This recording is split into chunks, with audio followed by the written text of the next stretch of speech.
Masya Allah. Bismillahirrahmanirrahim. Assalamualaikum warahmatullahi wabarakatuh.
Bismillah, walhamdulillah, wassalatu wassalamu ala sayyidina wa maulana Muhammad wa ala alihi wa sahbihi wa man walah, wa la hawla wa la quwwata illa billah, amma ba'd. Yang saya hormati para hadirin, para hadirat, baik yang hadir secara langsung maupun yang hadir secara virtual.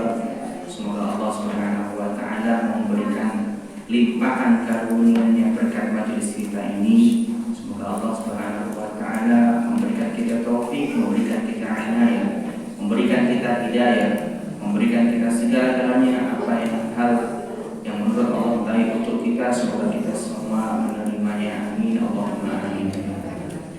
Hadirin dan hadirat yang dimuliakan oleh Allah Subhanahu wa Ta'ala, alhamdulillah pada hari ini kurang lebih kita berada pada tanggal 16 Sya'ban.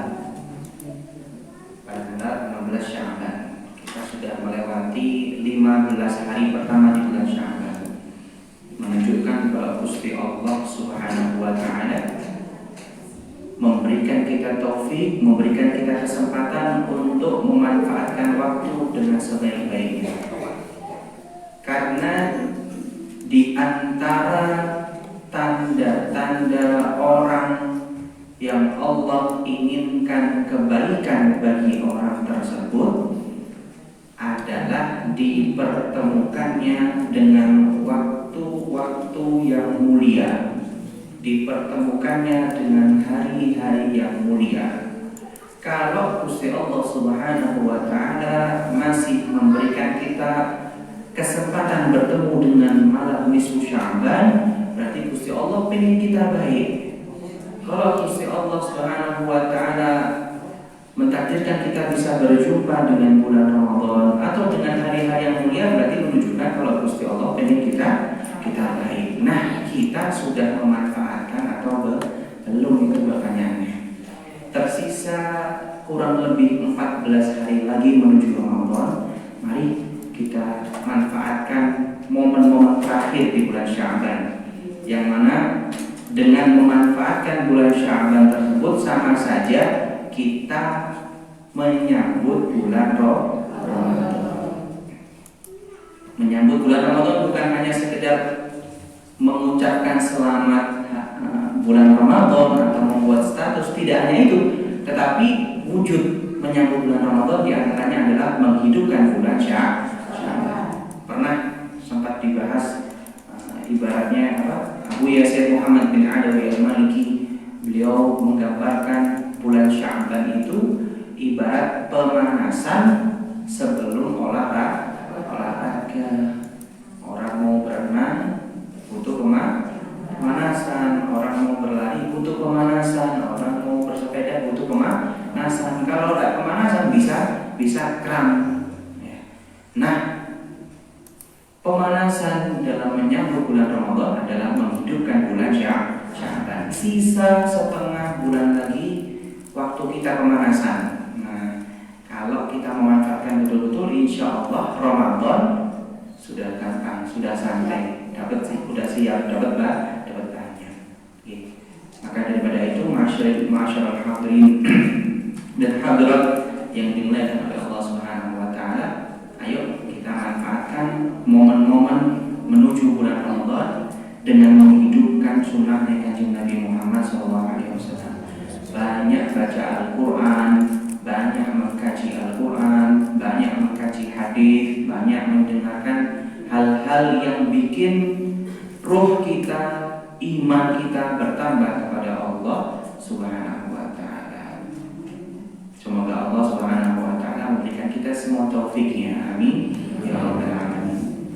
Pada pertemuan kali ini kita akan mengkaji masuk dalam surat yang baru, yaitu surat An-Nazi'at. Surat An-Nazi'at. Surat An-Nazi'at ini adalah surat ke-79. Surat ke-79 yang mana ini adalah surat Makkiyah. Surat Makkiyah itu adalah surat yang diturunkan di Makkah, walaupun setelah hijrah. Dan surat Madaniyah adalah surat yang diturunkan di Madinah, walaupun sebelum hijrah. Itu gambarannya udah seperti itu. Adapun perbedaan ulama, ada pembahasannya lebih lanjut, tapi bukan di sini. Intinya seperti itu. Kalau di Madinah namanya Madaniyah. Surat An-Nazi'at ini pembahasan secara umumnya masih melanjutkan di surat An-Naba. Tidak jauh beda, yaitu pembahasannya masih membahas tentang hari kiamat, tapi dalam sudut pandang yang lain.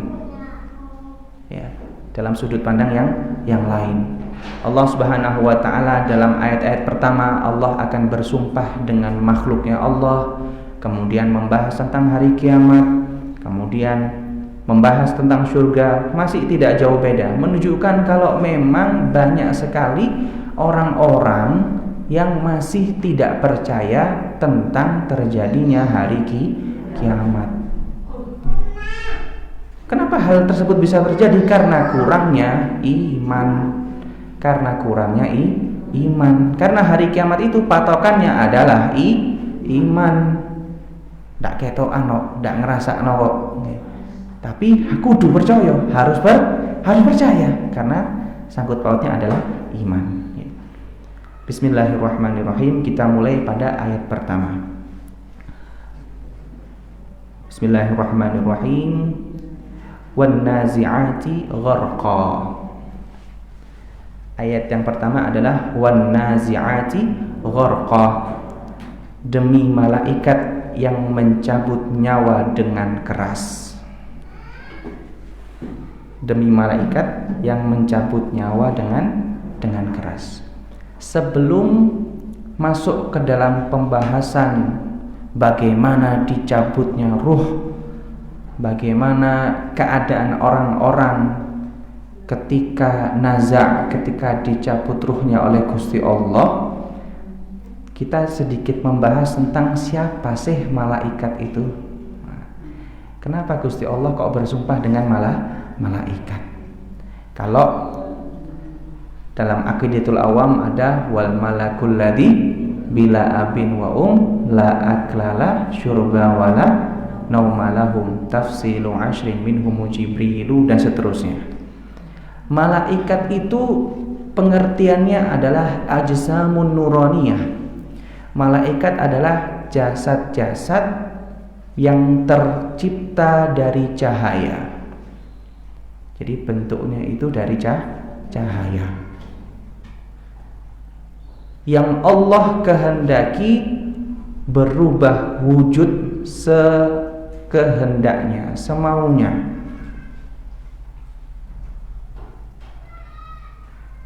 Jasad-jasad dari cahaya yang Allah kehendaki berubah wujud semaunya.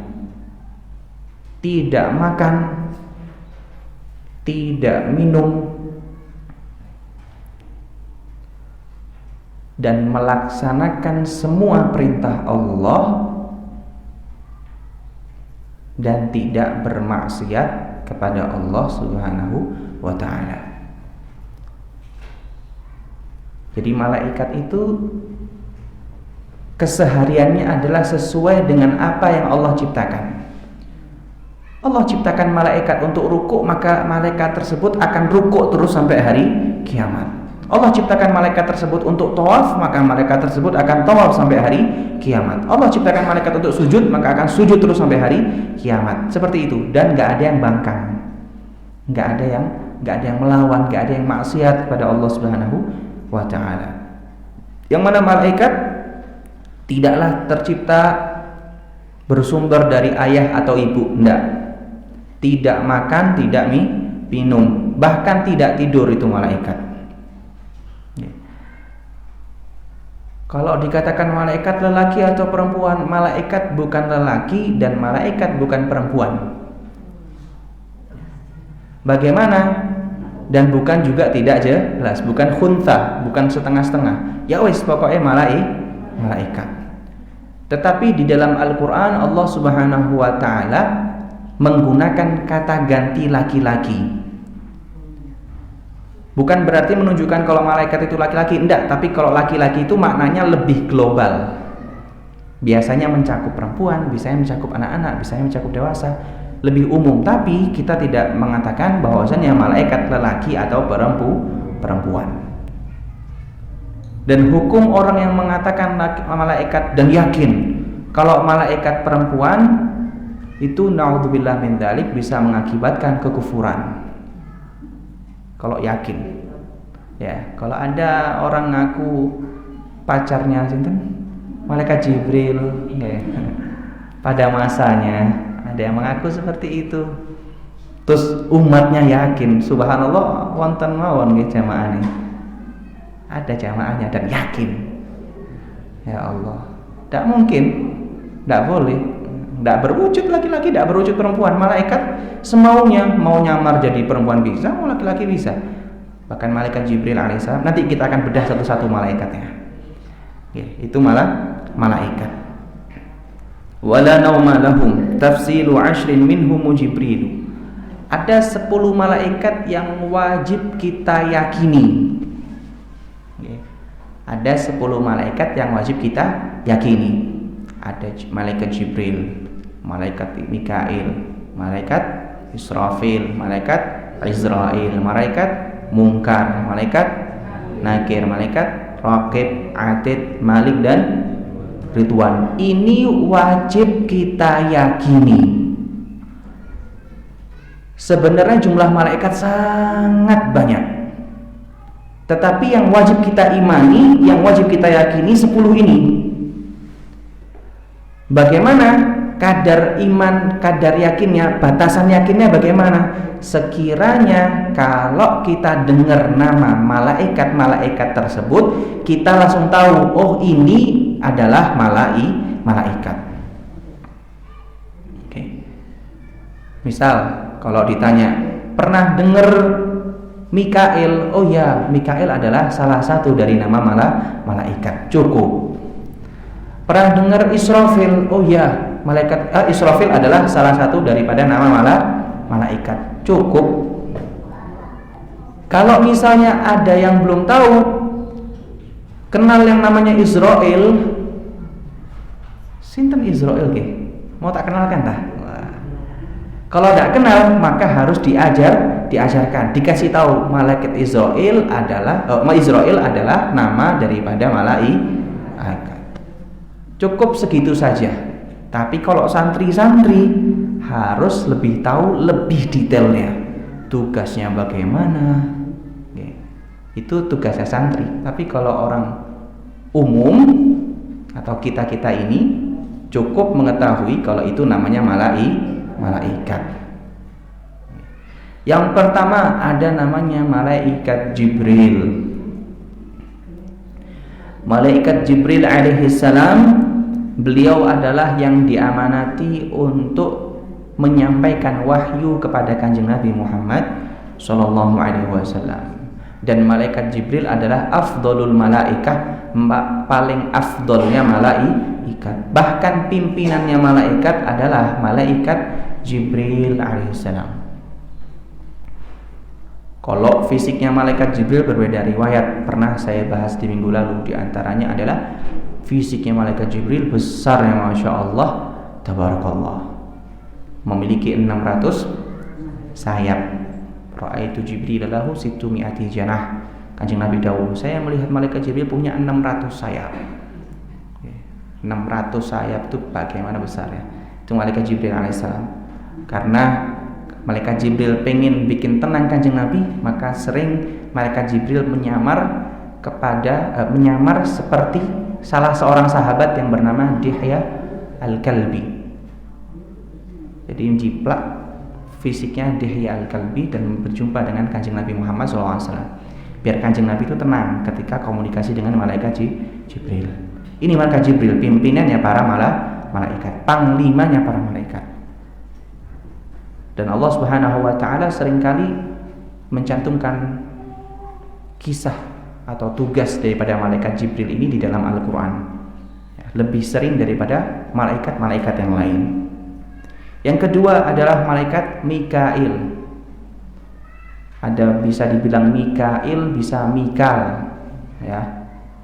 Bukan Michael. Mikal atau Mikail. Nih. Yang mana tugasnya malaikat Mikail ini adalah apa tugasnya? Membagi rezeki. Membagi rezeki. Dan bagian menurunkan hujan. Hujan juga termasuk rezeki. Dan malaikat Mikail ini seringkali lewat di hadapan Kanjeng Nabi ketika sholat. Malaikat Mikail ini bahkan dikatakan orang yang sholat boleh tersenyum, ya kan? Yang tidak boleh itu ketika mengeluarkan suatu huruf yang bisa difahami. Kalau senyum tidak apa-apa. Pernah Kanjeng Nabi SAW sholat dan malaikat Mikail alaihissalam lewat di hadapan Kanjeng Nabi tersenyum. Kanjeng Nabi balas senyumannya. Kalau misalnya na'udzubillah kita sedang sholat lalu adik kita, ponakan kita, cucu kita gudo, tidak boleh ngakak, tapi boleh senyum. Ya, senyum itu boleh dalam sholat. Bahkan terkadang kalau nemu ayat yang berisikan tentang nikmatnya Allah, maka senyum karena senang. Dan kalau menemukan ayat yang berisikan tentang siksaan dari Allah, maka kadang sedih dan nangis. Itu boleh. Jadi sholat itu bukan harus wajah datar dan kaku terus. Tergantung ayat yang dibaca. Sayangnya bagaimana bisa memahami ayat, ya harus mempelajari ilmunya. Kalau jenengan tahu, saya dikisahkan oleh salah seorang ustadz saya, namanya Ustadz Abdul Hadi Basyuni, hafizahullah. Beliau itu cerita, beliau pernah sholat di salah satu masjid. Lantas imamnya ini tidak paham terhadap ayat yang dibaca, cuma terbawa suasana dan menangis bukan pada tempatnya. Dalam surat Al-Ma'un, ya, ara'aital ladzi a'udzu billahi minasyaitonir rajim, ara'aital ladzi yukadzibu bid-din fadzalikal ladzi yad'u'ul yatim wala yahuddu ala ta'amil miskin fawailul lil musallin. Nangis ketika ayat fawailul lil musallina, nangis karena di pemahamannya artinya adalah fawailul musallin, maka neraka wail atau celakalah orang-orang yang sholat. Stop, terus nangis. Padahal itu maknanya harus disambung dengan ayat berikutnya, fawailul lil musallin alladzina hum an sholatihim sahun. Siapa orang-orang yang celaka dalam sholatnya? Adalah orang yang sahun dalam sholatnya, yang lalai dalam sholatnya. Jadi kalau mau nangis bukan di fawailul musallinnya, tapi di sahurnya. Atau bahkan sampai akhir, alladzina an salatihim sahun walladzina hum yuraun wa yamna'unal ma'un, baru nangis. Nggih. Jadi terkadang kita boleh untuk menangis, boleh untuk sedih, boleh untuk tersenyum pada ayat-ayat tertentu. Gitu nggih. Selama hal tersebut tidak mengganggu kekhusyuan salat kita. Karena bergeraknya anggota tubuh yang ringan, kalau di fikih, bergeraknya anggota tubuh yang ringan dalam sholat itu tidak membatalkan sholat. Jangan kira nanti aku senyum nanti batal sholatnya, enggak. Lah, bibir gerak-gerak buat baca Fatihah itu lebih parah daripada senyum. Mata berkedip itu boleh dalam sholat, anggota tubuh yang ringan. Telinga bergerak boleh dalam sholat. Jari jemari, ini jari jemari, 3G bahasa Inggrisnya. Ini boleh juga dalam sholat, boleh gerak dalam sholat. Tapi sekiranya tidak mengganggu kekhusyuan sholat. Kalau mainan gini terus ya, tidak batal sholatnya, tapi khusyuknya tidak ada. Dan seterusnya. Nah, malaikat Mikail alaihissalam ini juga seperti itu. Beliau seringkali lewat ketika Kanjeng Nabi SAW sholat. Malaikat berikutnya adalah malaikat Israfil, yang mana malaikat Israfil ini diamanati oleh Gusti Allah Subhanahu wa taala untuk bagian menjaga Lauhul Mahfuz. Pertama, Lauhul Mahfuz. Yang kedua, ini job desk-nya lumayan banyak. Yang kedua adalah an-nafakh fis-sur, yang bagian meniup sangkakala, malaikat Israfil. Dan malaikat Israfil alaihissalam meniup sangkakala sebanyak 2 kali. 2 kali. Tiupan yang pertama itu untuk mewafatkan seluruh makhluknya Allah Subhanahu wa ta'ala, seluruhnya, mau dari manusia, mau dari jin, mau dari makhluknya Allah yang lain. Jadi jin pun juga diwafatkan kali Gusti Allah. Makanya pernah dibahas seringkali, tidak ada perbedaan antara manusia dan jin. Bedanya cuma tidak bisa lihat. Bahkan dikatakan bahwasannya kalau di dunia kita tidak melihat jin, kecuali orang-orang yang Allah takdirkan bisa melihat. Tapi nanti di akhirat kebalik. Jin tidak bisa melihat kita. Itu jin, minal jinnati wan nas. Dan tiupan yang kedua, tiupan sangkakala yang kedua untuk membangkitkan kembali yang sudah wafat. Bahkan dikatakan semua ruh kembali kepada jasadnya masing-masing dan gak ada yang nyasar. Ya, itu malaikat Israfil, tugasnya seperti itu.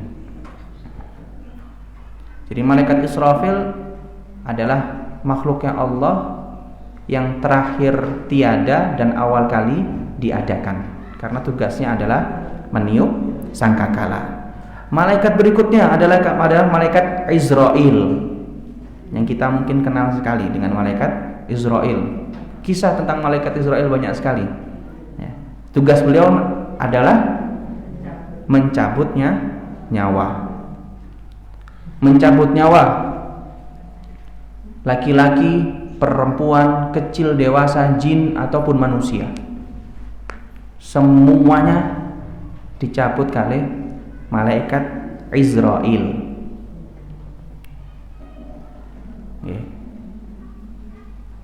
Dan malaikat berikutnya adalah malaikat Munkar dan Nakir. Beliau berdua adalah penanya di alam kubur. Bahkan kalau misalnya ada orang wafat dan anggota tubuhnya terpisah, tetap nanti semuanya bakal dijadikan satu kali Gusti Allah dan ditanya. Karena yang ditanya itu ruh dan jasadnya. Ini kalau pembahasannya agak dalam. Yang ditanya itu ruh dan jasadnya. Karena semuanya ngaku, karena semuanya menjawab, karena semuanya menjadi saksi.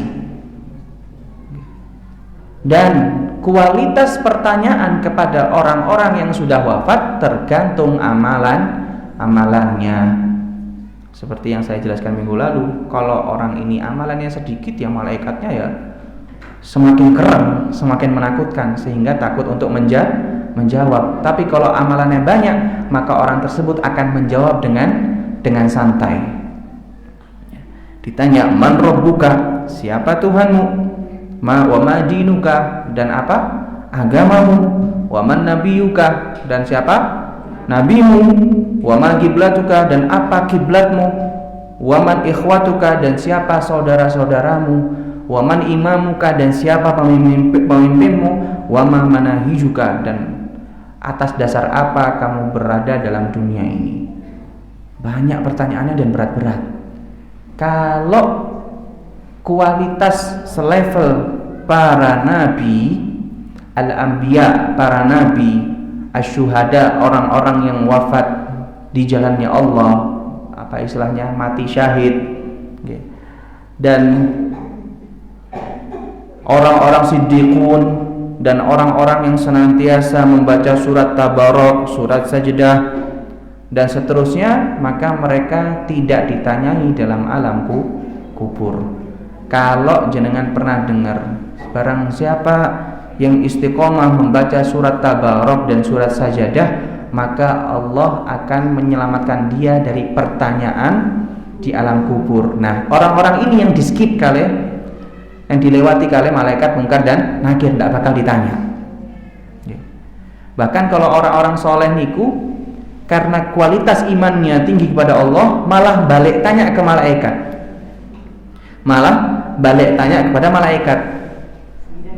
Tanya ke malaikat, man wakkalakuma alayya, siapa yang ngutus kalian berdua kepada saya? Wa man arsalakuma ilayya, dan siapa yang memerintahkan kalian berdua untuk datang kepada saya? Ya, malah balik tanya. Jadi semuanya tergantung pada amalnya. Tidak perlu kita menghafalkan dari sekarang karena percuma. Ya, ini jawaban tergantung amal. Betapa banyak kita tahu, mungkin kita sendiri mengalami, melihat orang-orang ketika nyawanya pas dicabut kali Gusti Allah, ada yang gampang bilang Allah, Allah, Allah. Ada yang gampang bilang la ilaha illallah, dan ada yang sulit. Ngucap Allah saja sulit, ada yang seperti itu. Okay. Ada yang butuh minuman dulu, ada yang tidak butuh minuman. Okay.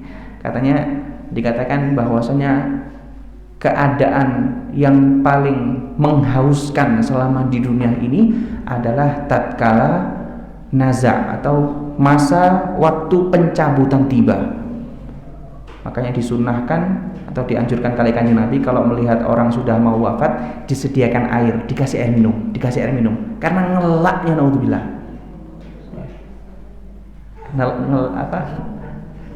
apa namanya, hausnya, naudzubillah.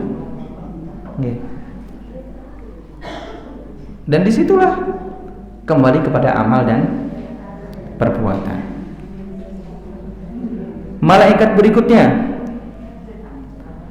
ada malaikat setelah Munkar Nakir, ada malaikat Raqib Atid. Raqib Atid ini dapat tugas dari Allah Subhanahu wa taala untuk mencatat amal baik dan buruk. Ma yal'udzu billahi minasyaitonir rajim, ma yalfidhu min qaulin illa ladaihi raqibun atid.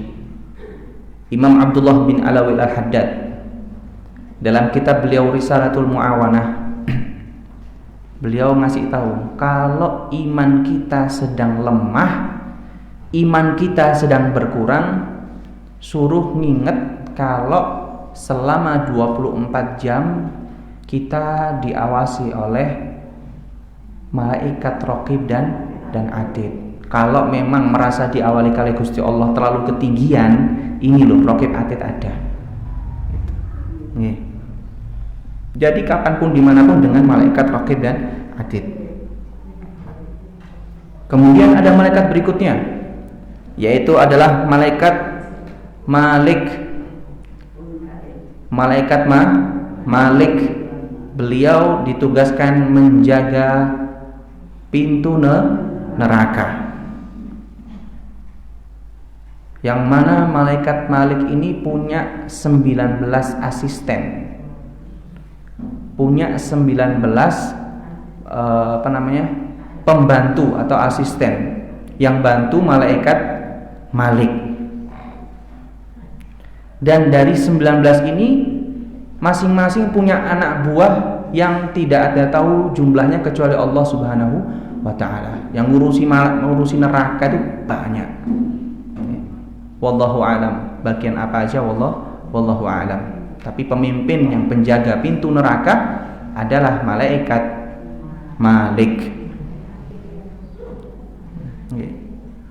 Waridwan, dan malaikat yang terakhir adalah malaikat Ridwan, yaitu penjaga pintu surga. Dan beliau juga punya asisten dan punya anak buah untuk mengurusi surga tersebut. Ini adalah malaikat-malaikat yang wajib kita imani, yang wajib kita ketahui walaupun sekedar tahu namanya saja. Ini untuk orang awam, tapi kalau santri harus tahu sedetail-detailnya. Nah, berarti malaikatnya Allah ini adalah makhluknya Allah yang mulia, makhluknya Allah yang agung. Bahkan saking mulianya malaikat ini, saking agungnya malaikat ini, kita tahu yang namanya iblis. Iblis itu dikatakan dulunya adalah sejenis malaikat,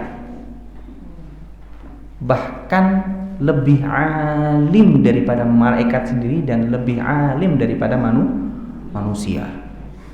Tetapi dihinakan dan direndahkan oleh Gusti Allah. Kenapa? Karena sombong, tidak mau patuh perintah Gusti Allah, sampai turun ke bumi saja bersumpah, saya akan bersumpah untuk menyesatkan anak cucunya Adam sampai hari kiamat. Selevel iblis. Nah, di sini dalam surat An-Nazi'at Allah Subhanahu wa taala bersumpah dengan tugas malaikatnya, bersumpah dengan malaikat, yang mana sumpah dengan makhluknya Allah itu hanya boleh dilakukan oleh Gusti Allah sendiri. Gimana bisa dipahami? Kalau sumpah dengan makhluknya Allah, contoh, tapi kita tidak boleh menggampangkan sumpah. Misal, demi pohon-pohon yang ada di depan rumah saya, itu tidak boleh. Kenapa? Karena pohon-pohon itu adalah makhluknya Allah. Yang boleh sumpah dengan makhluknya Allah hanya Gusti Allah. Kalau Gusti Allah bersumpah dengan hal tersebut, boleh-boleh saja, dan nggak ada yang melarang, nggak boleh melarang juga. Tapi kalau kita tidak boleh, kita bersumpah hanya dengan nama Allah Subhanahu wa ta'ala.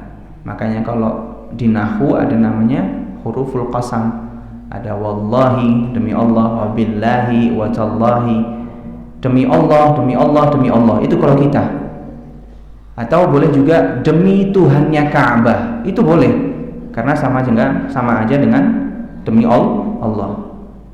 Tapi kalau kita sumpah dengan makhluknya Gusti Allah, itu dilarang. Dan kita tidak dianjurkan untuk bersumpah kecuali dalam keadaan mendesak atau darurat. Jadi tidak gampang untuk bersumpah. Di sini wan nazi'ati gharqa, dan demi malaikat yang mencabut nyawa dengan keras. Ini keadaan pencabutan nyawa bagi orang kafir. Keadaan pencabutan nyawa bagi orang yang kafir. Nanti bagaimana kerasnya akan dijelaskan setelah ini. Wan nasyitati nashta, dan demi malaikat yang mencabut nyawa dengan lemah lembut. Kalau ini pencabutan nyawa bagi orang yang muslim. Ada dua jenis pencabutan nyawa, ada yang dengan kasar, ada yang dengan lembut. Bahkan Sayyiduna Abdullah ibni Mas'ud, pernah dengar Sayyidina Abdullah bin Mas'ud? Beliau ini adalah di antara sahabat yang fisiknya beliau agak pendek. Fisiknya beliau agak pendek, dan beliau ini yang mengabdi kepada Kanjeng Nabi SAW. Sayyidina Abdullah bin Mas'ud. Sayyidina Abdullah bin Mas'ud ini beliau mengabdi kepada Kanjeng Nabi, dari menyiapkan sendalnya Kanjeng Nabi, dari menyiapkan air buat Kanjeng Nabi berwudu, bahkan menyediakan pahanya untuk menjadi bantalannya Kanjeng Nabi kalau Kanjeng Nabi pengen istirahat. Bahkan yang lebih daripada itu, beliau rela menjadi penutup ketika Kanjeng Nabi mau buang hajat. Sampai segitunya. Bahkan kalau Kanjeng Nabi sudah ngelepas sandal, beliau ini langsung mengambil sandalnya dan dikepit sama Sayyidina Abdullah bin Mas'ud, biar tidak ada orang lain yang mengambil sandalnya Kanjeng Nabi atau berkhidmat ke sandalnya Kanjeng Nabi. Sampai Sayyidina Abdullah bin Mas'ud ini dibela oleh Kanjeng Nabi ketika diketawai oleh para sahabat. Jadi beliau ingin mengambil siwak kalau tidak salah, dari kayu siwak gitu. Yang mana pohon siwak itu tidak tinggi, pendek. Cuma Sayyidina Abdullah bin Mas'ud karena fisik beliau yang kurang tinggi, akhirnya mau ngambil. Pas ngambil, batangnya kena angin. Akhirnya pas jinjit kesulitan. Nah, sahabat yang di belakang ketawa lihat lucunya Sayyidina Abdullah bin Mas'ud. Lihat lucu kakinya Sayyidina Abdullah bin Mas'ud jinjit seperti itu. Okay. Lantas Kanjeng Nabi SAW datang dan tanya, "Wahai para sahabat, apa yang bikin kalian ketawa?" Kemudian sahabat menjawab, "Kakinya wahai Rasulullah, lucu." Kemudian Kanjeng Nabi bilang, "Kalau kalian tahu, satu kakinya Abdullah bin Mas'ud ditimbang kelak di hari kiamat itu lebih berat daripada gunung Uhud." Dibela kali Kanjeng Nabi Muhammad SAW. Nah, Sayyidina Abdullah bin Mas'ud ini beliau mengatakan, "Inna malakal maut wa a'wanahu yanzi'una al-ruhal kafir kama yanzi'us suqud." Sesungguhnya malaikat maut ketika mencabut ruh orang kafir seperti mencabut as-safud ay sikhal hadid al-kathir as-syu'ab min as-suf al-mubtal, seperti mencabut, kalau bahasa kita sekarang, tusuk sate dari satenya. Kalau bahasa kita sekarang, ini as-safud itu tusuk dari besi, ya, biar gampang kayak tusuk sate. Ada daging-daging yang menyatu dengan tusuk sate yang erat dan alot, sate komo atau sate apa itu ya. Aduh, melek langsung tadi ngantuk melek. Ya, sate-sate itu dicabut. Nyabutnya tidak pelan-pelan kayak kita makan sate. Oh, kita makan sate pun juga kan kasar. Ini ya. Ini juga cabutnya agak kasar. Gitu. Ya, kayak mencabut tusuk sate dari satenya. Itu kalau orang kafir. Ya, dagingnya meronta-ronta. kesakitan. Na'udzubillah min dzalik. Fatakhruju nafasul kafir kal gharik fil ma'. Maka ketika orang kafir dicabut nyawanya seperti orang yang sedang tenggelam di dalam air. Jadi nafasnya sudah parah dan sakit di hidung gitu. Kalau orang tenggelam, wallahu a'lam seperti apa? Seperti itulah. Oke, sakitnya tidak terbayangkan. Wa yanzi'u ruhal mu'min birifqin walayyin. Dan Sayyidina Abdullah bin Mas'ud mengatakan, dan para malaikat ketika mencabut ruhnya orang mukmin birifqin, dengan pelan-pelan, walayyin, dan lemah lembut, pelan-pelan. Wa yaqbiduha kama yanshattul 'iqal min yadil ba'ir. Dan memegangnya seperti orang sisiran.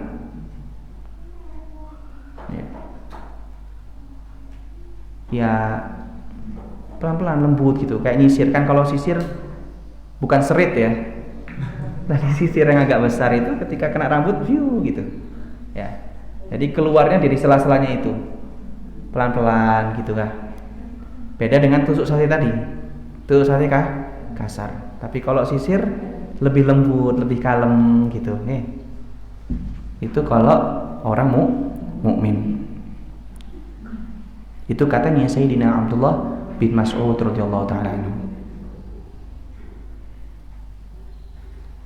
Bahkan Al-Imam Ibnu Katsir mengatakan, aqsama subhanahu wa ta'ala bil malaikati hina tunza'u arwahu bani Adam faminhum man ta'khudhu ruhahu bi'usrin fataghriqu fi naz'iha. Allah Subhanahu wa ta'ala ketika mencabut nyawa, ada yang dicabut dengan kasar sampai tenggelam ketika dicabut. Na'udzubillah min dzalik. Wa minhum man ta'khudhu ruhahu tu'khadhu ruhuhu bisuhulatin. Dan ada yang dengan mudah, dengan santai.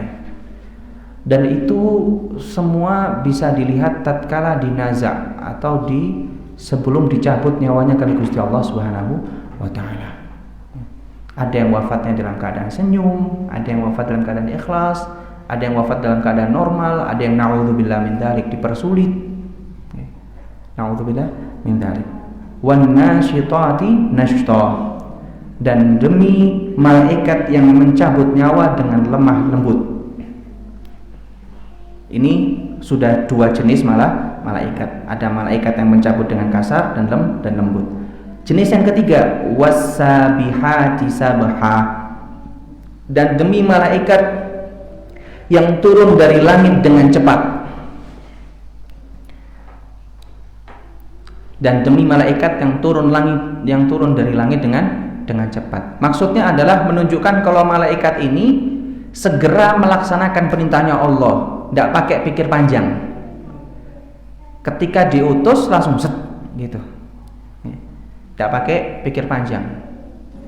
Dan Allah bersumpah dengan gerakan cepatnya atau gercepnya malaikat tersebut. Ibarat wasabihati sabaha. Kayak orang yang meluncur dari atas ke bawah dengan air. Gitu. Lancar, tidak pakai nyandet.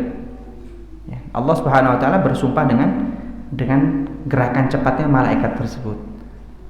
Dan yang ketiga, yang keempat, fassabiqati sabqa. Dan malaikat yang mendahului dengan kencang. Itu arti perkatanya.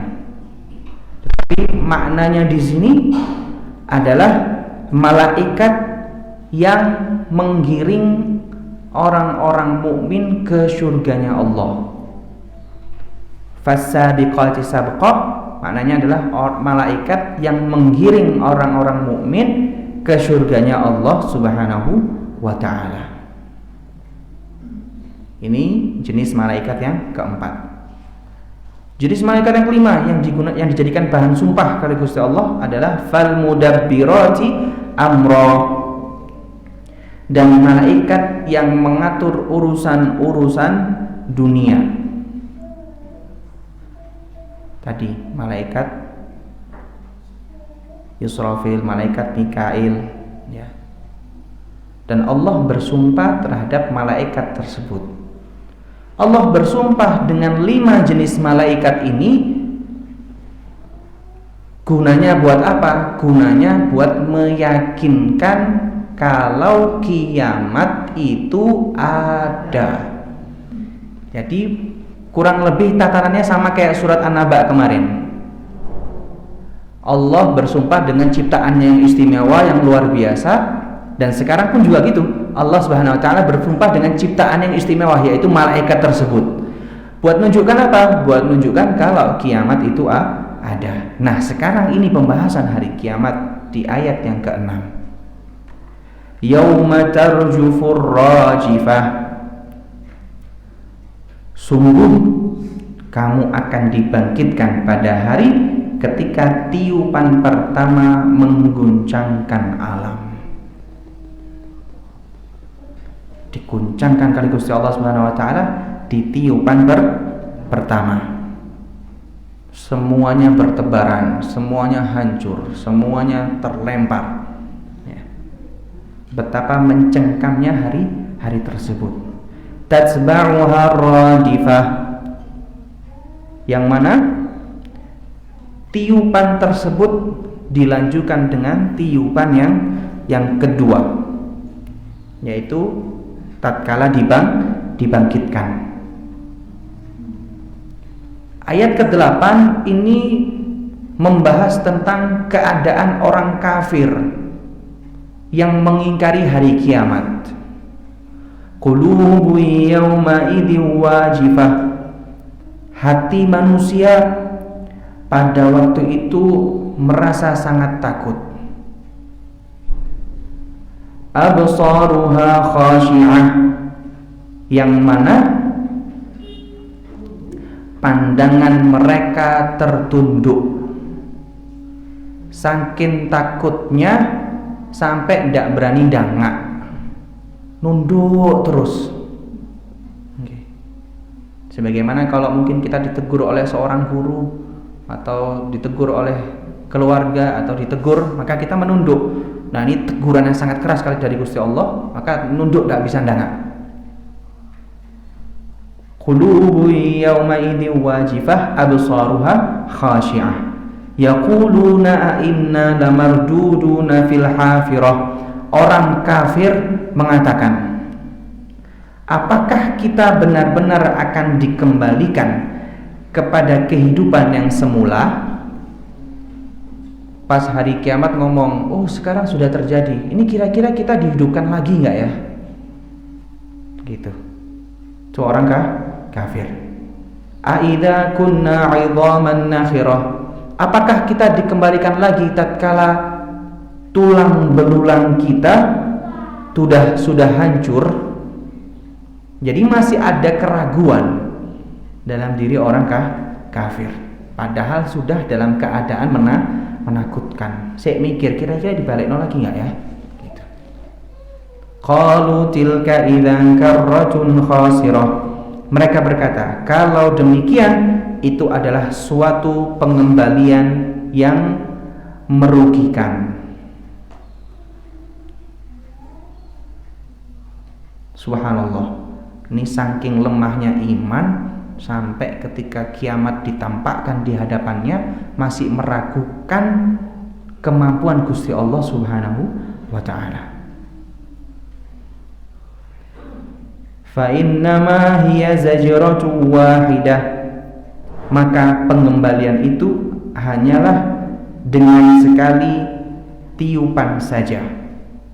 Allah balas, kalau mau mewafatkan kamu atau membangkitkan kamu, tidak perlu banyak-banyak tiupan. Satu tiupan saja sudah jadi. Gitu. Fa idza hum bisahirah. Maka seketika itu mereka hidup kembali di bumi yang baru. Maksudnya dibangkitkan lagi kali Gusti Allah Subhanahu wa taala. Jadi kalau sudah wafat dibangkitkan lagi sama Gusti Allah. Bahkan tadi sebagaimana saya jelaskan, ruh dikembalikan ke jasadnya. Karena yang disiksa kali Gusti Allah bukan ruhnya saja tapi jasadnya juga. Biar sakitnya lebih parah. Na'udzubillah min dzalik.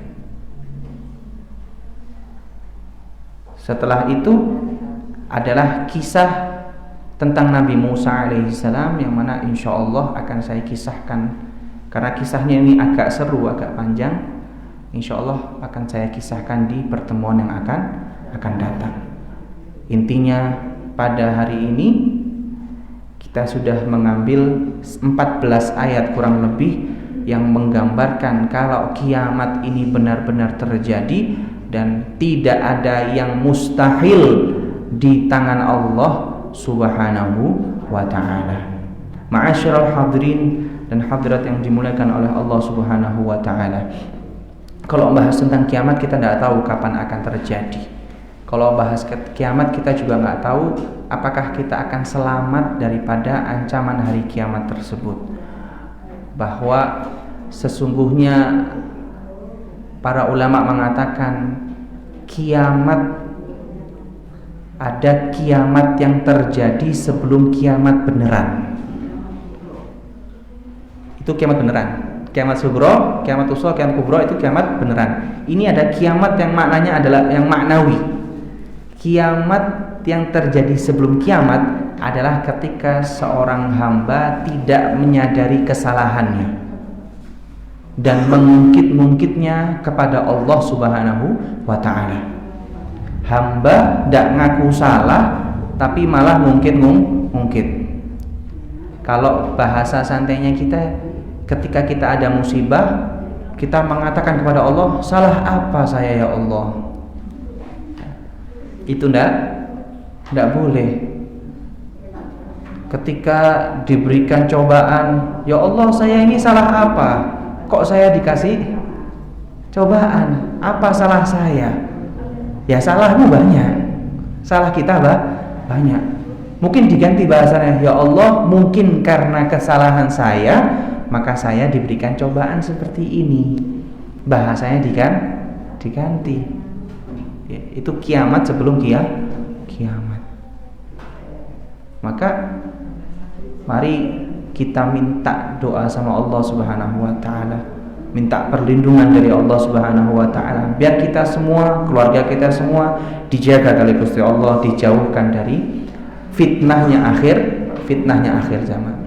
Bahkan kalau misal kita ini tidak berjumpa dengan hari kiamat, langsung sudah VVIP. Amin Allahumma amin.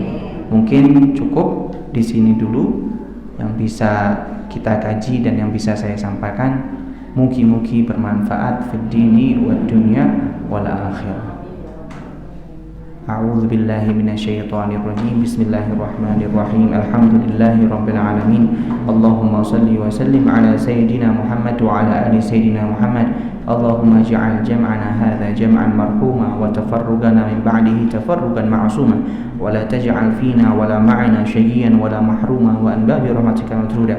Allahumma inna nas'aluka al-'ilma ladunni wal mashraba as-safi al-haniyya wa habi yaghni. Allahumma arzuqna hifdhal 'ulum wa hab lana wasi'atil fuhum bi jahi nabiyyika al-ma'sum. Wa sallallahu ala sayyidina Muhammad wa ala alihi wa sahbihi wasallam. Walhamdulillahi rabbil alamin. Bismillahirrahmanirrahim. Al-Fatihah. A'udzu billahi minasyaitonir rajim. Bismillahirrahmanirrahim. Alhamdulillahirabbil alamin. Arrahmanirrahim. Maliki yaumiddin. Iyyaka na'budu wa iyyaka nasta'in. Ihdinas siratal mustaqim. Siratal ladzina an'amta 'alaihim ghairil maghdubi 'alaihim waladdallin. Amin. Mari kita akhiri dengan bacaan kafaratul majlis. Subhanakallahumma wa bihamdika asyhadu an la ilaha illa anta astaghfiruka wa atubu ilaik. Subhanakallahumma wa bihamdika asyhadu an la ilaha illa anta astaghfiruka wa atubu ilaik. Subhanakallahumma wa bihamdika asyhadu an la ilaha illa anta astaghfiruka wa atubu ilaik. Akhir kalam, mohon maaf kalau ada salah, itu murni dari saya dan yang benar hanya dari Allah Subhanahu wa taala. Wassalamualaikum warahmatullahi wabarakatuh.